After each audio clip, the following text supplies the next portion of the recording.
Jharkhand reporter के मेरे सभी दर्शकों को जोहार। दर्शकों, आज दिनांक 6 फरवरी को झारखंड की बड़ी व महत्वपूर्ण खबरों को लेकर मैं हाजिर हूं।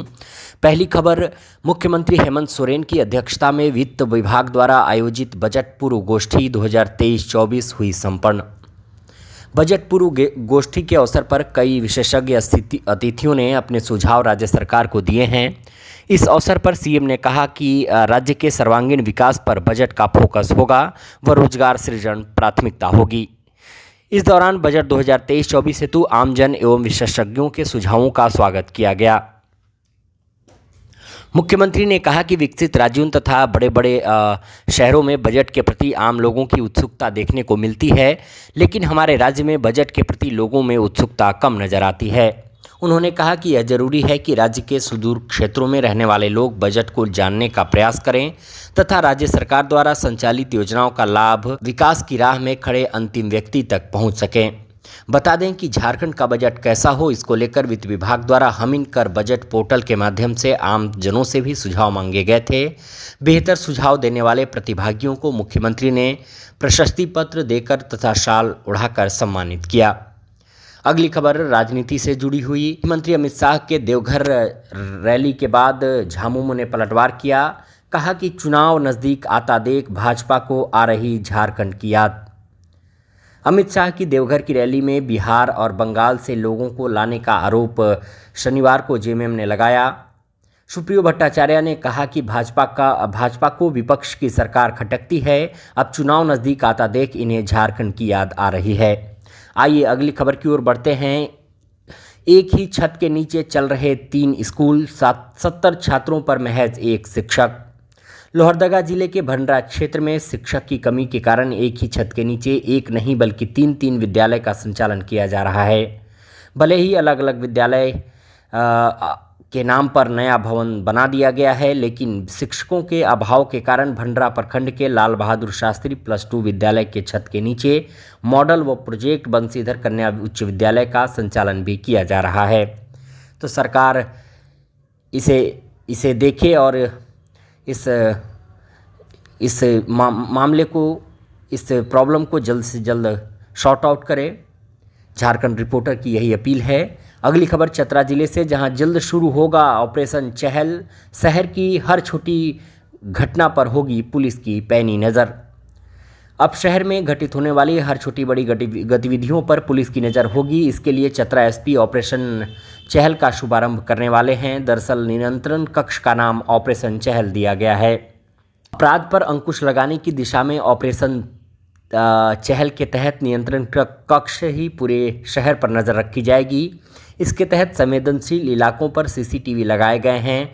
सीसीटीवी कैमरे इतने हाईटेक हैं कि 100 से 150 मीटर तक लोगों के फुटेज अच्छी क्वालिटी के साथ दिखेगा।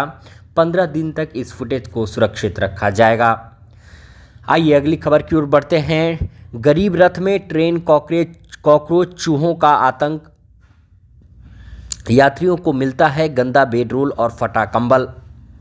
बता दें कि पेस्ट कंट्रोल के लिए रांची रेल मंडल में 80 लाख रुपए 3 साल में खर्च किए जाते हैं, लेकिन रांची से दिल्ली जाने वाली गरीब रथ में चूहे और कॉकरोच का आतंक है। यात्रियों का कहना है कि बोगी में गंदगी भी पसरी रहती है। तो रेल विभाग के संबंधित पदाधिकारी इस मामले को जल्द से जल्द इसका ध्यान रखें। अगली खबर गढ़वा जिले से, जहां मेराल में जिस बेटे के अंतिम संस्कार की हो गई थी तैयारी, वह लौट आया।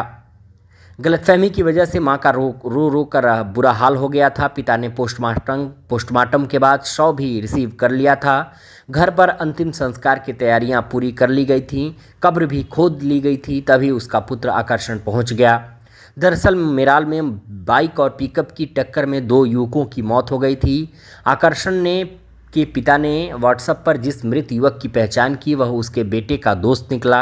एक गलती से पूरे घर में कोहराम मच गया था। आइए अगली खबर की ओर बढ़ते हैं। दुमका जिले से, जहां 15 रुपए में गैराज में बच्चे से करवाया जा रहा था काम, अब करवाया गया मुफ्त, संचालक देगा 20,000। दुमका के एक मोटरसाइकिल गैराज में काम कर रहे 12 साल के बच्चे को रेस्क्यू किया गया है। जिला स्तर पर गठित धावा दल ने शनिवार को 12 वर्षीय बच्चे का रेस्क्यू कर बाल कल्याण समिति के समक्ष प्रस्तुत किया। चाइल्ड लेबर का मामला दर्ज करते हुए मुआवजे के तौर पर बच्चे को 20,000 रुपये देने का आदेश संचालक को दिया। बता दें कि पिछले 3 महीने से नाबालिग गैराज में हेल्पर के रूप में काम करता था और सीखता था। बदले में उसे प्रतिदिन महज 15 से 20 रुपये ही मिलते थे। अगली खबर बोकारो से, जहां शिव मंदिर में चोरी कर दान पेटी तोड़कर नकदी ले गए चोर। मां दुर्गा की एक प्रतिमा भी कर दी क्षतिग्रस्त। सिटी थाना इलाके में बारी कोऑपरेटिव मोड़ पर स्थित शिव मंदिर में की दान पेटी का ताला तोड़कर चोरों ने नकदी चोरी कर ली। इतना ही नहीं, चोरों ने मंदिर में मां दुर्गा की एक छोटी सी मूर्ति भी क्षतिग्रस्त कर दी। सूचना पर पहुंची पुलिस मामले की जांच में जुट गई है। मंदिर के सामने दुकान में लगे सीसीटीवी कैमरों में एक चोर की तस्वीर कैद हुई है। पुलिस तस्वीर के सहारे चोर को पकड़ने में जुटी है। पुलिस का कहना है कि सीसीटीवी देखकर लग रहा है कि चोर नशे में था। इस बुलेटिन की आखिरी खबर, अवैध खनन मामले में साहिबगंज डीसी और हॉर्स ट्रेडिंग मामले में इरफान अंसारी आज ईडी करेगी पूछताछ। इन दोनों मामलों में ईडी आज पूछताछ करने वाली है। साहिबगंज के उपायुक्त रामनिवास यादव व जामताड़ा से कांग्रेस विधायक डॉक्टर इरफान अंसारी आज यानी 6 फरवरी को रांची स्थित ईडी के क्षेत्रीय कार्यालय में पहुंचेंगे। डॉक्टर इरफान अंसारी को इससे पहले भी ईडी का बुलावा आया था, लेकिन वो किन्हीं कारणों का हवाला देकर वो उपस्थित नहीं हुए थे। तो इस मामले में जो भी अपडेट होगा हम शाम की बुलेटिन में आपको बताएंगे।